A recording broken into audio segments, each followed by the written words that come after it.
The story of Ruru deer. Ruru मृग। रूरू एक मृग था।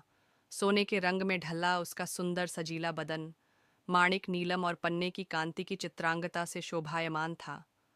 मखमल से मुलायम उसके रेशमी बाल, आसमानी आंखें तथा तराशे स्फटिक से उसके खुर और सींग सहज ही किसी का मन मोह लेने वाले थे। तभी तो जब भी वह वन में चौकड़ियां भरता तो उसे देखने वाला हर कोई आह भर उठता। जाहिर है कि रुरु एक साधारण मृग नहीं था।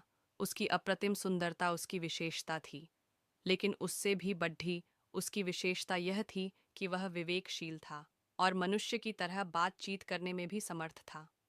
पूर्व जन्म के संस्कार से उसे ज्ञात था कि मनुष्य स्वभावतः एक लोभी प्राणी है और लोभवश वह मानवीय करुणा का भी प्रतिकार करता आया है। फिर भी सभी प्राणियों के लिए उसकी करुणा प्रबल थी और मनुष्य उसके करुणा भाव के लिए कोई अपवाद नहीं था। यही करुणा रुरु की सबसे बड़ी विशिष्टता थी। एक दिन रुरु जब वन में स्वच्छंद विहार कर रहा था तो उसे किसी मनुष्य की चीत्कार सुनाई दी। अनुसरण करता हुआ जब वह घटना स्थल पर पहुंचा तो उसने वहां की पहाड़ी नदी की धारा में एक आदमी को बहता पाया। रुरु की करुणा सहज ही फूट पड़ी। वह तत्काल पानी में कूद पड़ा और डूबते व्यक्ति को अपने पैरों को पकड़ने की सलाह दी। डूबता व्यक्ति अपनी घबराहट में रुरु के पैरों को न पकड़ उसके ऊपर की सवार हो गया। नाजुक रुरु उसे झटक कर अलग कर सकता था, मगर उसने ऐसा नहीं किया, अपितु अनेक कठिनाइयों के बाद भी उस व्यक्ति को अपनी पीठ पर लाद बढ़े संयम और मनोबल के साथ किनारे पर ला खद्दा किया।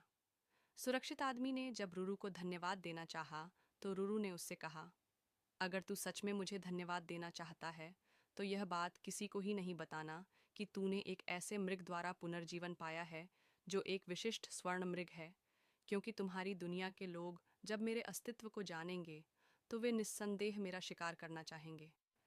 इस प्रकार उस मनुष्य को विदा कर रुरुपुण अपने निवास स्थान को चला गया।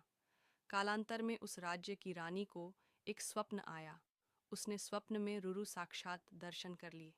रुरु की सुंदरता पर मुग्ध और हर सुंदर वस्तु को प्राप्त करने की तीव्र अभिलाषा से रुरु को अपने पास रखने की उसकी लालसा प्रबल हुई। तत्काल उसने राजा से रुरु को ढूंढकर लाने का आग्रह किया। सत्ता में मद में चूर राजा उसकी याचना को ठुकरा नहीं सका। उसने नगर में ढिंढोरा पिटवा दिया कि जो कोई भी रानी द्वारा कल्पित मृग को ढूंढने में सहायक होगा उसे वह एक गांव तथा 10 सुंदर युवतियां पुरस्कार में देगा। राजा के ढिंढोरे की आवाज उस व्यक्ति ने भी सुनी जिसे रुरु ने बचाया था। उस व्यक्ति को रुरु का निवास स्थान मालूम था। बिना एक क्षण गंवाए वह दौड़ता